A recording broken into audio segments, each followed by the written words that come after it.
When we think of eBay, we usually think that's where you sell all of those things from your closet, basement, or garage that you no longer want. It's the auction site, right? That's how eBay started, but a lot has changed since then. Today, it is a fast-growing, massive marketplace where savvy sellers can set up their own online stores. In 2020, eBay's global gross merchandise volume reached $100 billion, up 16.9% year-on-year. It ranks second after Amazon in terms of gross merchandise volume, and it is the fifth largest marketplace worldwide, weighing in after China's JD.com. The company ended 2020 with 185 million active buyers and 1.7 billion global customer visits per month, making it the second most visited platform worldwide. eBay is proving that it also has the ability to sustain the gains it has seen during COVID. Yet most brands and individual sellers overlook the huge opportunities here, particularly for growing their cross-border sales. I'm Jane Singer, and welcome to A Seat at the Table. Each week, I sit down with industry leaders, entrepreneurs, authors, and innovators who share their experience, expertise, and vision for the future of business. If you want to learn more about opportunities on eBay, then the person to see is Kathy Terrell. She's a leading eBay superseller with a 15-year history as a top eBay seller, as well as 25 years in brick-and-mortar retail. Her website name, I Love to Be Selling, says it all. In addition to selling on eBay, Kathy is an eBay educator and consultant and small business advocate, as well as running the only Facebook group exclusively for eBay store owners. Before we get started, if you're looking to develop knitwear collections that will be best sellers both online and offline, then Spin Expo is the place to go. From trend information to technical innovation, Spin Expo is the primary exhibition for yarns and knitwear. The fair provides well-edited forums featuring high-quality products that are bursting with creativity. You can learn more at spinexpo.com. That's www.spinexpo.com. There's also a link in the show notes. And check out our website. You can find all of the previous Seat at the Table episodes, the show notes, news about our upcoming masterclass series, and lots of other useful information. You can find it at seat.fm. That's www.seat.fm. FM because it's a podcast. Now, let's hear what Kathy has to say about how to be a power seller on eBay. Kathy, I'm so excited to have you on the show. If there's anything that we have learned from the past year, it's the importance of being able to strategically and effectively sell online. I think no matter what business you're in, that point has been driven home. So the fact that you really are one of the grand masters of eBay is very exciting. As we discussed before, eBay is an often overlooked platform. So I'm really excited to hear what's happening on eBay and where you see the opportunities. Of course. It's so good to be here, Jane. Thank you for having me. So the thing with eBay, if people aren't aware of it, yes, years ago, it's over 25 years old now too, which is also something to look at because that's a long time for an e-commerce site. So eBay's had a long and very fruitful business and history. Yeah. It did start out completely as auctions. People may be aware of that. It was actually called Auction Web when the founder, Pierre Omidyar, first started it. Oh, was it really? The fixed price or the buy it now function actually came later, which is actually what the majority of listings on eBay are. Over 80% of the listings on eBay, and this is eBay Global, are what's called a fixed price or buy it now, which is you come in, just like on most retail sites, you come in, there's one price, you click it, you buy it, you're done. So most listings are done that way. For most sellers, most people that are listening, you're going to get your best price with what is called a fixed price or buy it now. And what people may not realize too is truly on eBay, I think more than any other site that I'm aware of in the world, has the absolutely massive variety of inventory. Other sites are more limited in what they allow to be sold. Some are extremely niche down. But truly with eBay, it is everything from cars. There's eBay Motors, motorcycles, car parts, and automotive parts are actually very lucrative on eBay. Clothing, toys, puzzles, home decor, bedding, sheets, and again, antiques, collectibles.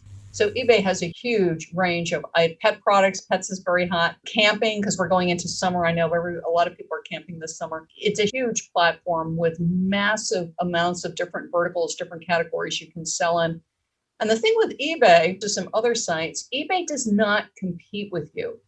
eBay is not in the business of taking your data and culling it and then creating their own private label products, which they will then sell against you, which other platforms do. And if you look at forums, you'll see a lot of sellers screaming about that. eBay does is truly, they are a marketplace. They are the mall, the internet mall. And you're coming in, and in effect, when you're selling on eBay, you are putting yourself in the eBay mall, and that's fantastic. So the data, the information, your products, eBay's not going to take the product.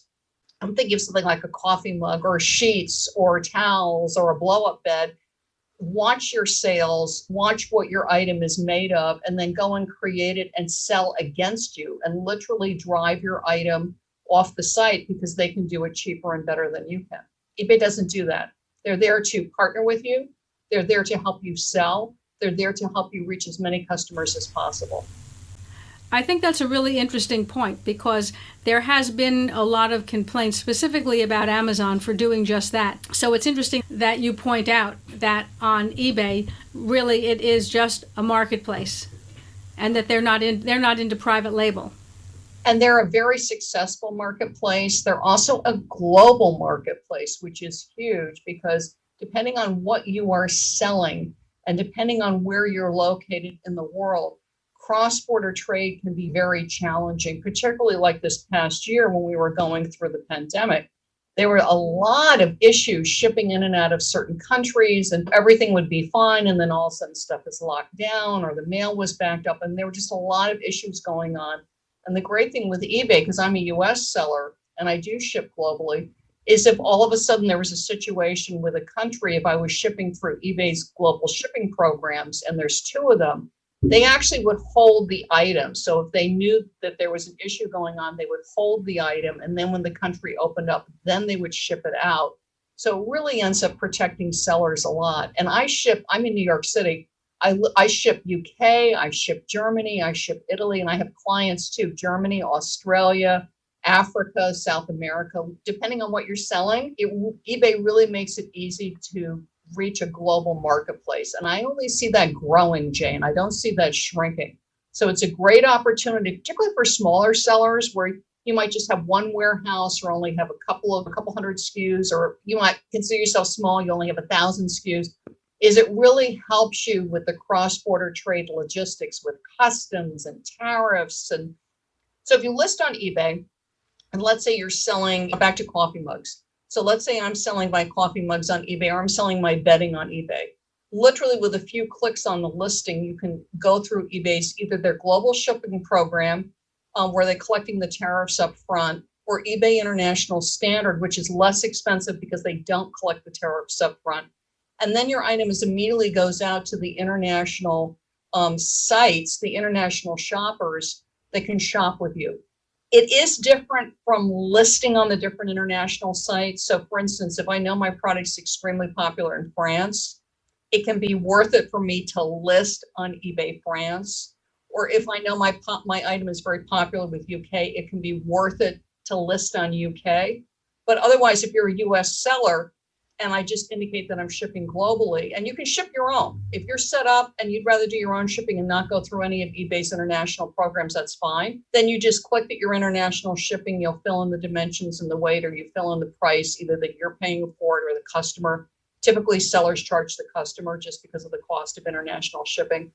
And once your item is available to Africa, Asia, Europe, Australia, New Zealand, whatever countries you want to make your item available to, when they come onto eBay.com and they search, if that item will ship to their country, it will show to them. So it's a great way to get international sales in a very easy, doable format, because cross-border trade really can be challenging to sellers. Yeah, that's important, because you're right, cross-border trade has just become huge, and it's opened up a massive amount of opportunities for both large sellers and also small sellers. And yet you're right, the logistics part of it, navigating customs and all of that, is terrifying for a lot of companies. It's actually, in many cases, it's just too much work for them to handle internally. Exactly. Honestly, if there's certain items that are getting stuck in customs for various reasons, you really should just take those items, don't ship it yourself, put it into either eBay's International Standard or eBay's Global Shipping, and let eBay deal with the logistics and the customs. It'll cost your buyer sometimes a little bit more, but it protects you and it'll make your life a lot easier. That's really good advice. And it's something that, especially for individual sellers, can be really complicated and just take up too much time. So oftentimes they don't want to sell internationally, but then, as you were pointing out, they're missing a huge market, and a market that's growing very fast. And if it's high end, if it's something that's worth a couple $100s or more, I would definitely use what's called eBay's Global Shipping Program, because it has door-to-door tracking. There's a built-in insurance. There's just been a lot more protections on you. It will cost your buyer more money than International Standard, but it's well worth it. And that way you're covered, you're protected, and because you want your business to stay healthy. Absolutely. Now, we had talked before about the opportunities on eBay for people who were selling not just one-offs or just small runs, but actually that for companies that perhaps have excess inventory. And I'm thinking very specifically about the fashion industry, where things are seasonal. And so therefore you have more reason to want to get rid of things on a shorter timeline. In terms of volumes, are you seeing eBay as an opportunity for people who are selling volumes of the same item, or do you feel skewed more towards smaller things? No, absolutely. And particularly in fashion, it's such a hot category. So if you are selling large quantities of fashion, first of all, realize because eBay is a global marketplace, what's great is it's not the seasonality that you see typically in retail. For instance, again, I'm here in New York City. So typically at the end of summer, I'll go into a Macy's or a Nordstrom or a large brick and mortar like that. Summer's on clearance in July because they're already getting into back to school and fall. And that's just not the case on eBay. That truly winter sells year round, fall sells year round, spring sells year round, and summer. One, because it's a global marketplace, and two, because of all the different temperatures in the United States. And sometimes people forget that. So I'm here in New York and it's going to be cold for me perhaps in October, but down in Florida or Texas or New Mexico or Arizona, it's not. And they're desperately looking for sleeveless stuff or short sleeve stuff. And sure enough, on eBay, you've got it.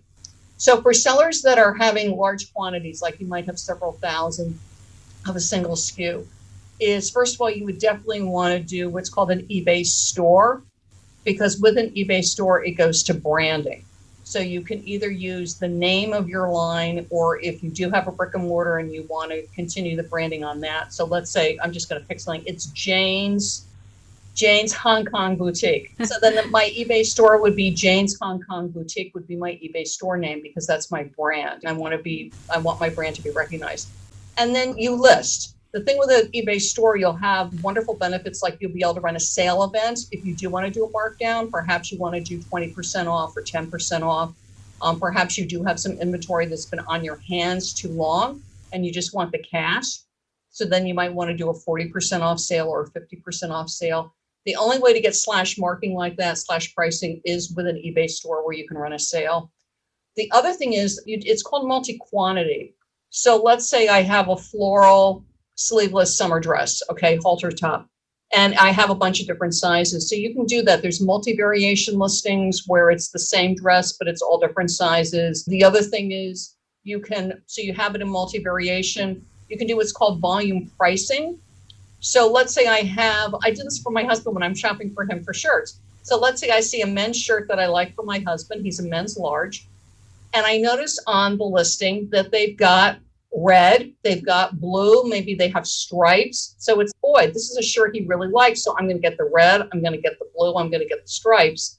With volume pricing, you can offer them a discount. Again, very much like a retail store. So with the volume pricing, they can get 10% off if they buy 2 shirts or more. Then perhaps I'll give them 15 off if they buy 3 or more. And I'll give them 20 off if they buy 4 or more. You control the discount. So if you want to give them 20 off right off the top for 2 or more, that's totally up to you. But that's an extremely popular tool called volume pricing. You'll see it when you're doing the listing. And it can really help you move inventory. And again, you control it. So if you want to up the discount or lower the discount or take the discount away, you can do that. Oh, that's really excellent. And that's something that other platforms don't offer you on an individual seller basis. I know when people buy through most of these platforms, the platform is keeping track of their email or whatever they're putting down as their contact. But is there a way for you to, let's say if people bought from you before, to reach out to them and say, hey, I've got something new, come back and have a look? Is that possible? That's a great question, Jane. That kind of thing is better off done on social media. All the messaging on eBay, and this is true of most platforms, is the messaging needs to be done within eBay. There's an eBay messaging system. Also, when your item sells, there are messages that goes out, like eBay notifies them the item has shipped when you upload the tracking. There is a newsletter function coming because I've actually met with the eBay stores team a couple of times. So I would definitely keep an ear to the ground. My suspicion is that you'll see something within the year. So I would say keep an eye on, and that kind of thing. Typically, if you're on the eBay site, first of all, you can look on my website. I love to be selling because trust me, if they come out with a good newsletter function, I'll be screaming it from the rooftops. Because it's something we've been asking for. They do have one now, but it's not really functional. So that's what you would look for. And particularly with the newsletter function is that you could tag the people when they're buying. So for instance, if you're a niche seller and all you sell is women's clothing, it's great.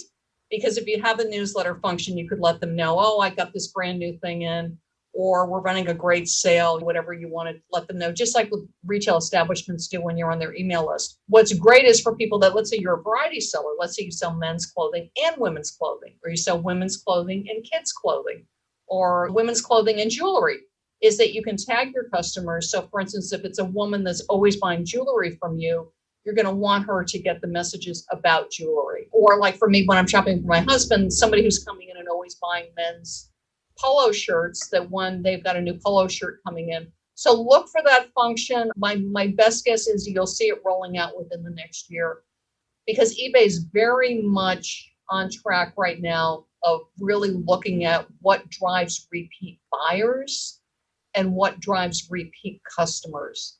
And a newsletter does that. The other thing, if you have an eBay store, because I've been playing around with this, they now have the function when you are doing your shipping, and you can link up any kind of your shipping software, and there's a lot out there if you're a multi-channel seller. But if you're printing your labels through eBay shipping, they now have a function where, first of all, you can put your logo on your packing slip, which is great. But they now have a function where you can include a QR code for your store. So you do need to have an eBay store to do this.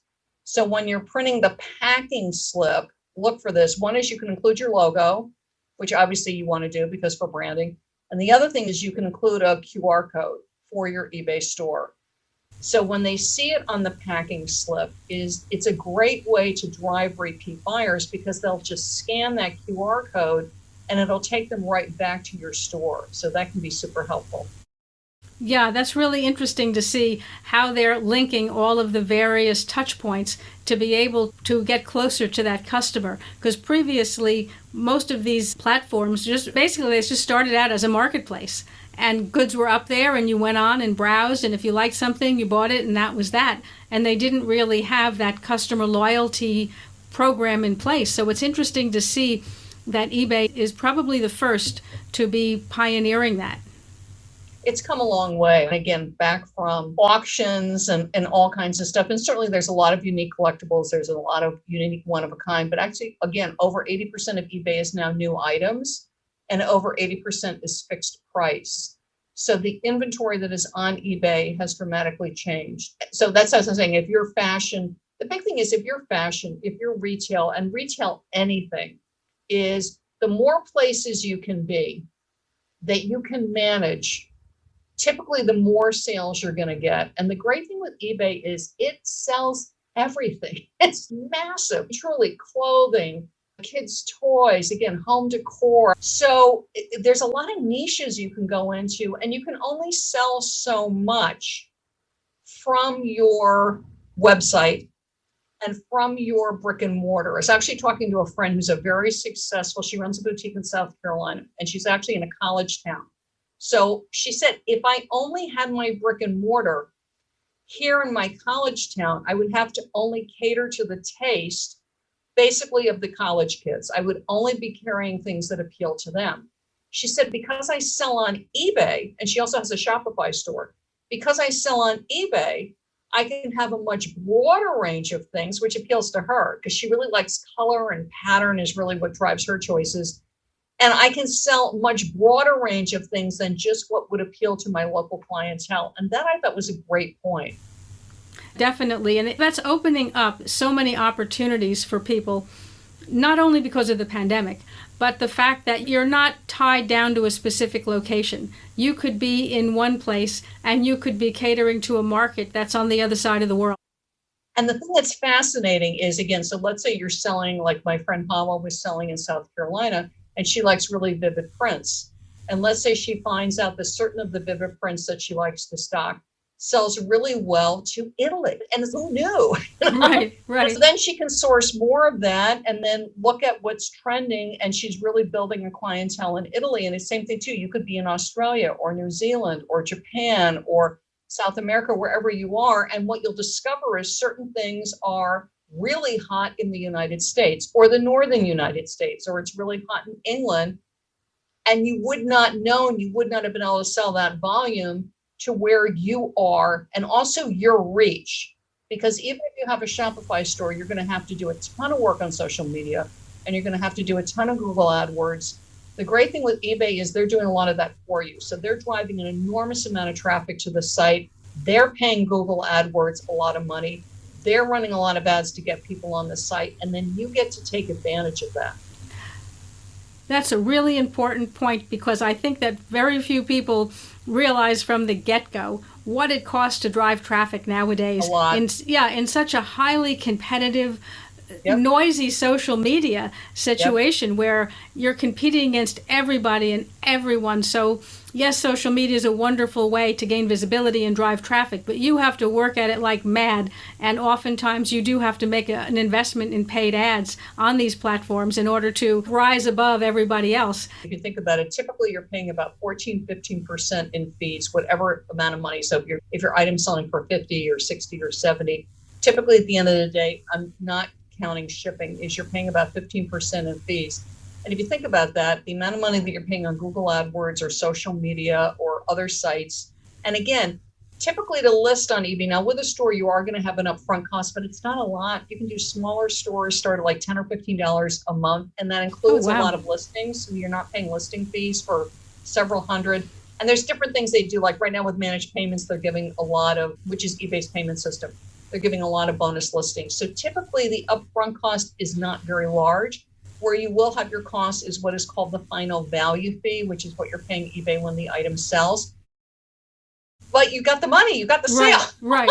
The other thing is let's say your costs wherever you are, your Shopify store, your local brick and mortar, typically the local brick and mortar would be more, at least in New York, is just increase the price. So if I'm selling it for this price and then on eBay it's going to be getting 15%, build it into your cost. Add the extra 15% to your cost, so then you're still making a nice profit. And the big thing is the exposure that you will get. Yes, that's huge. Your brand, whether you're using it for closeouts or liquidation or to brand yourself, because you do get to use your name on eBay with your eBay store. However you're using it is for very low cost and for very little effort. You're getting millions and millions of global shoppers to your items, to your brand. That's just an incredible opportunity for people. And I think that in a competitive market, and also the fact that you don't have to put so much money up front. So like you said, you do have a 15% roughly transaction cost, but it's only on goods you've sold. So whereas it's on other the back things, end. Other things you have to put that money up front, and you don't even know if you're going to sell anything, or are you going to sell enough. It's such a good point. Because everybody in retail, no matter what you're selling, your cost is always inventory. And also how long the inventory sits there. Right? Yes. So it's great to have a desirable item, but you still have to spend X amount of money to have the desirable item, whether you're creating it or you're going through some kind of wholesaler. And the great thing with eBay is for very little cost, you're reaching an awful lot of people, and it can really help the health of your business with your cash flow. Because of the fact of, let's say your item typically has a shelf life, let's say of 50, 60 days. And perhaps with eBay, because I'm reaching so many more people, Now I've increased my sell-through rate, so my inventory is moving about every 30 days or maybe every 35 days or even less, depending on what you're selling. Huge asset for any business because it's always about cash flow. It's about getting more cash on hand, getting cash flow. And also the big thing is you're getting the exposure. And again, what you have to do is set up your eBay store. You'll need to put your listings up. You're either doing it manually or you'll use a file import. And then bam, your listings are available to either if you just want to sell, for instance, to your country, that's fine. Or if you want to sell global, or if you only want to sell to certain countries globally. But literally, even working slowly in several hours, you're up and running. That's really, that's such a bonus for people to be able to have this opportunity. Kathy, how did you get into this? I actually started years ago. I was on QVC. I was on QVC as a product presenter, which was a blessing. I loved it. Sold for several large housewares companies for well over 6 years, did very well. I actually had a couple items that were called eBay's Today's Special Value, which is when you are the featured product for the day and you have multiple sessions during the day. So that went really well. I remember, I think the first one I did, we sold out like halfway through the day, which was like great. Oh my. So I did that for over 6 years. And what happened for me was my mother's health started to really decline. She was in New York City. I was the only East Coast relative. I have wonderful sisters and a brother, but they were all on the West Coast. So I was the only one really nearby that could really step in and really help her. Yeah. And I felt very strongly about wanting to be there for the doctor's appointments. She was also going in and out of the hospital a lot. And when you have that happen, you really want somebody to help you navigate just everything you're going through. Well, anyway, so I did that. I thought it was only going to be for about 6 months or a year, but she actually had very severe health issues for well over 4 years. So did that and just sold very part-time because my focus was on taking care of her. Right. My husband's very supportive and wonderful and has a great job. So I was able to do that. Not everybody can all of a sudden scale from a full-time, very lucrative career to very part-time, which is what I did. And then once my mom passed, then my thought was, do I want to go back to something like QVC, which was great, but for me it was a very long commute. It's in Westchester, Pennsylvania, and I'm in New York City. So it was a really long commute. It was a lot of fun, but I said, I'm really enjoying being home and being home more. My family was also enjoying seeing me more.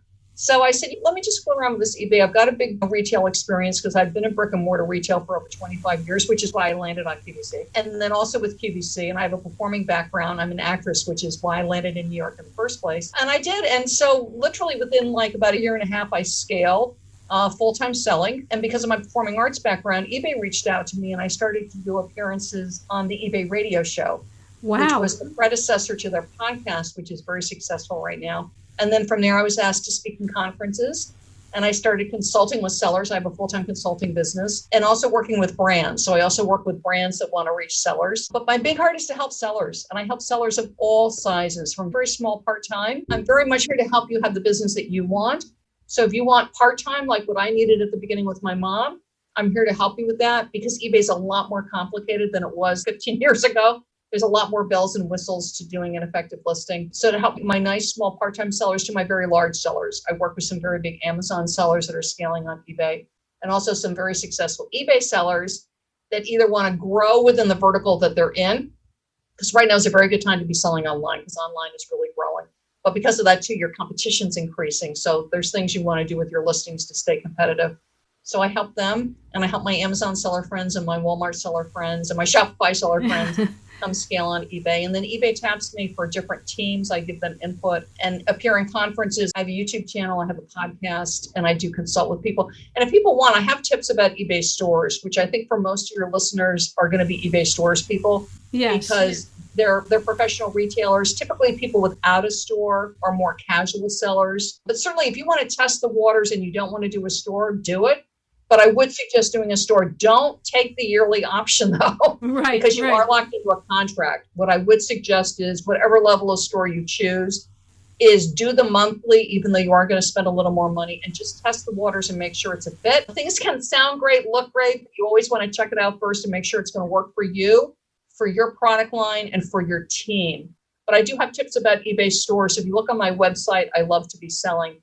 And look at free tips. You'll see, I believe it's called eBay Store Master Tips, but you'll see it right there. And then I have a lot of other tip sheets too to help you with eBay search, and things like that, but feel free to grab them. I'll put the links for all of it in the show notes. Typically, what are the biggest mistakes, or what do you see sellers misunderstand or get wrong when they're on eBay? The big thing is to ignore customers. If somebody messages you, you need to get right back to them, and like within 24 hours. If you are handing your eBay off to somebody else, you need to make sure that they're really staying on top of customer service. The other thing is, if for any reason you get any kind of ding on your account, which can happen with a late shipment or whatever, out of stock, is you really pay attention to your seller metrics. You want to stay above standard or top rated at all times.